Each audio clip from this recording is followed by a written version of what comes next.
আসসালামু আলাইকুম। Crown cement সকালের খবরে আমন্ত্রণ জানাচ্ছি আমি মালিহা হুসাইন। সাভারের আশুলিয়ায় একটি বাসে আগুন দিয়েছে দুর্বৃত্তরা। ভোরে আশুলিয়ার সরকার মার্কেট এলাকায় আলিফ পরিবহনের একটি বাসে আগুন দিয়ে পালিয়ে যায় তারা। পুলিশ ও স্থানীয়রা জানায়, বাইপাল আবদুল্লাপুর রুটে চলাচলকারী বাসটি সড়কের পাশে পার্কিং অবস্থায় ছিল। হঠাৎ করে অজ্ঞাতনামা দুর্বৃত্তরা একটি মোটর সাইকেল এসে বাসটিতে অগ্নিসংযোগ করে পালিয়ে যায়। খবর পেয়ে ডিইপিজেড ফায়ার সার্ভিসের একটি দল ঘটনাস্থলে গিয়ে আগুন নিয়ন্ত্রণে আনে। ততক্ষণে বাসটি পুড়ে ভস্মীভূত হয়ে যায়। এদিকে রাজধানীর বাইরে সাভারে বাসে অগ্নিসংযোগের ঘটনায় পরিবহন শ্রমিকদের মধ্যে আতঙ্ক বিরাজ করছে। পুলিশ বলছে, আগুনের ঘটনায় জড়িতদের খুঁজে বের করতে একাধিক টিম কাজ করছে। এদিকে ময়মনসিংহের ফুলবাড়িয়ায় বাসে দেয়া আগুনে অগ্নিদগ্ধ হয়ে নিহতের ঘটনায় অজ্ঞাতনামা দুষ্কৃতকারীদের বিরুদ্ধে একটি মামলা হয়েছে। এ ঘটনায় আওয়ামী লীগের এক নেত্রীকে গ্রেফতার করেছে পুলিশ জানায়, গ্রেফতারকৃত আওয়ামী লীগ নেত্রী ফরিদা ইয়াসমিন ফুলবাড়িয়া উপজেলার দেওখোলা ইউনিয়নের চেয়ারম্যান। এদিকে মঙ্গলবার রাতে ফুলবাড়িয়া থানায় মামলা করেছেন নিহতের ছোট বোন ময়না বেগম। এর আগে সোমবার দিবাগত রাত ৩টার দিকে একটি ফিলিং স্টেশনের সামনের রাস্তায় বাসটিতে পেট্রোল ঢেলে আগুন দেয় এক মুখোশধারী সহ ৩ যুবক। এতে দগ্ধ ও অঙ্গার হয়ে বাসটির চালক জুলহাসের মৃত্যু হয়। নিহত যুবকের পরিবারকে নগদ ৫০,০০০ টাকা সহায়তা করেছে বলে জানিয়েছে বাস মালিক কর্তৃপক্ষ। পুলিশ জানায়, ঘটনায় জড়িতদের বিরুদ্ধে গ্রেফতার অভিযান চালাচ্ছেন তারা। বিএনপির প্রার্থী ঘোষণার পরপরই ভোটার আমেজ শুরু হয়েছে বরিশালে। জেলার 5টি আসনে মাঠে নেমে পড়েছেন দলটির প্রার্থীরা। জামায়াত ইসলামী এবং ইসলামী আন্দোলনও আছে ভোটের মাঠে। তবে এবারের ভোটার পছন্দের প্রার্থী প্রশ্নে অনেকটাই সচেতন ভোটাররা। বরিশাল থেকে আরও জানাচ্ছেন আক্তার ফারুক শাহিন, ক্যামেরায় ছিলেন গোবিন্দ সাহা। বরিশালের 6টি নির্বাচনী এলাকার মধ্যে 5টিতে দলীয় প্রার্থী ঘোষণা করেছে বিএনপি। জামায়াত অবশ্য আরও আগে থেকেই আছে নির্বাচনী মাঠে।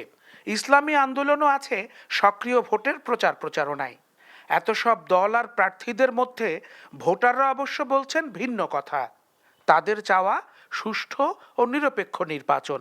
14, 18 এবং 24 নির্বাচন দেখেছে, সেটি ছিল একটা একতরফা নির্বাচন বলবো। আমরা এবারে নির্বাচন চাই অবৈধ অর্থ এবং পেশিশক্তি দ্বারা পরিচালিত কোনো প্রার্থী না থাকুক।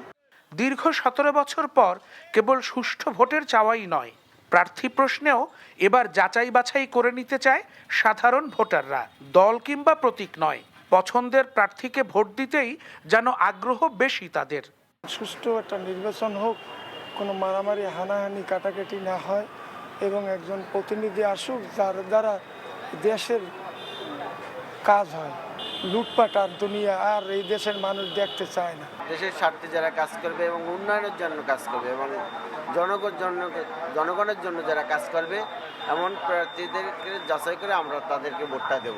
সাধারণ মানুষের জনকল্যাণের মুখের দিকে যারা নিয়মিত দেখবেন, থাকবেন পাশে, তাদের মধ্যে একদম ভালো ভদ্রলোককে আমরা চাই।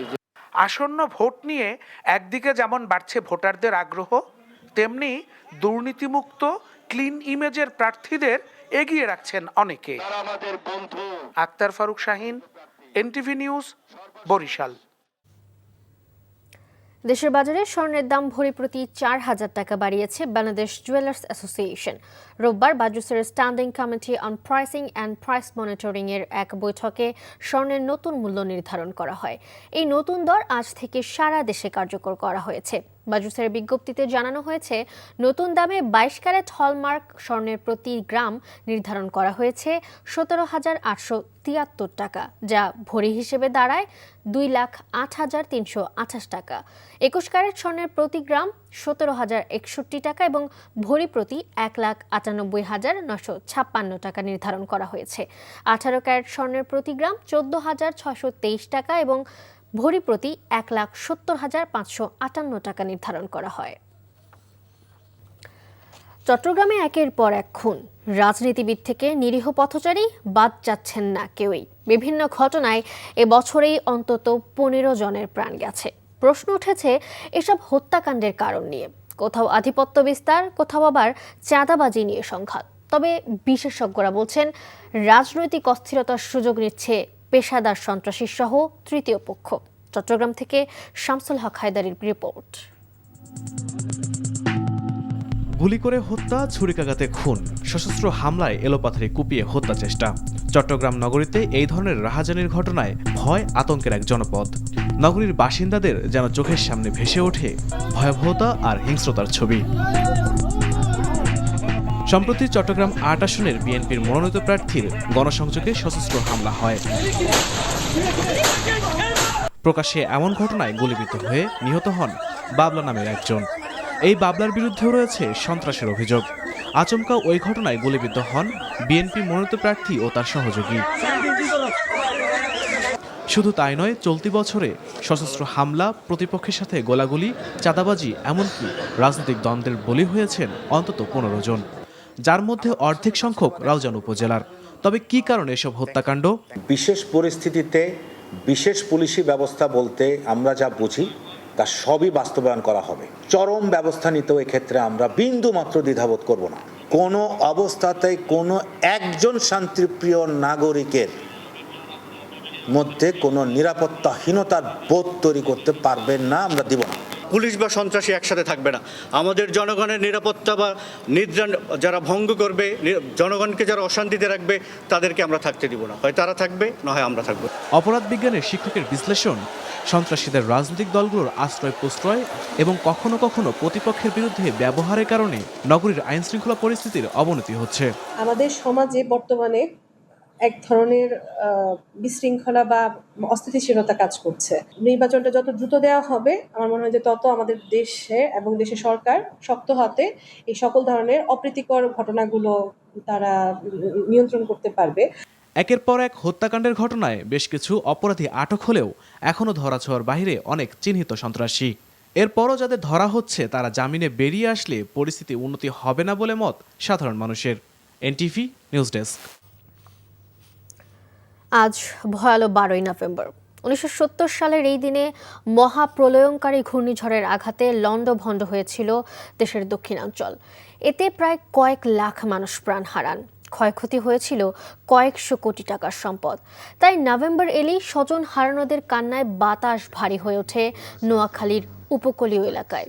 সেই স্মৃতি নিয়ে অনেকেই বেঁচে আছেন। স্মৃতি অনেকটাই ঝাপসা হয়ে গেছে, তবে কালের সাক্ষী হয়ে আজও দাঁড়িয়ে আছে অরক্ষিত আশ্রয়কেন্দ্রগুলো। স্বাধীনতার পর রাজনৈতিক পট পরিবর্তন হলেও পরিবর্তন হয়নি এগুলোর। স্থানীয়রা জানায় 70 সালের ঘূর্ণিঝড়ে প্রায় 3 লাখ মানুষ প্রাণ হারান। তাদের স্মরণে এই দিনে আলোচনা সভা, সেমিনার, দোয়া মাহফিলের আয়োজন করে বিভিন্ন সামাজিক ও সাংস্কৃতিক সংগঠন। তবে স্থানীয়দের দাবি, বড় প্রাকৃতিক দুর্যোগ থেকে রক্ষা পেতে উপকূলীয় এলাকায় বেড়িবাঁধ ও আশ্রয় কেন্দ্র নির্মাণ তৈরি করতে হবে। ফুটবল। নেপাল ও ভারতের বিপক্ষে ম্যাচ খেলতে ঢাকায় এসে পৌঁছেছেন সুমিত সোম। মঙ্গলবার রাতে কানাডা থেকে বাংলাদেশে এসে পৌঁছান এই ফুটবলার। নেপালের বিপক্ষে প্রীতি ম্যাচ ও ভারতের বিপক্ষে এএফসি বাছাইয়ের ম্যাচ খেলতে এসেছেন তিনি। আগামীকাল ঢাকায় নেপালের বিপক্ষে প্রীতি ম্যাচ খেলবে বাংলাদেশ। ম্যাচকে সামনে রেখে আজ দলের সঙ্গে অনুশীলন করবেন সুমিত। গত 10 জুন সিঙ্গাপুর ম্যাচ দিয়ে বাংলাদেশের জার্সিতে সুমিতের অভিষেক হয়।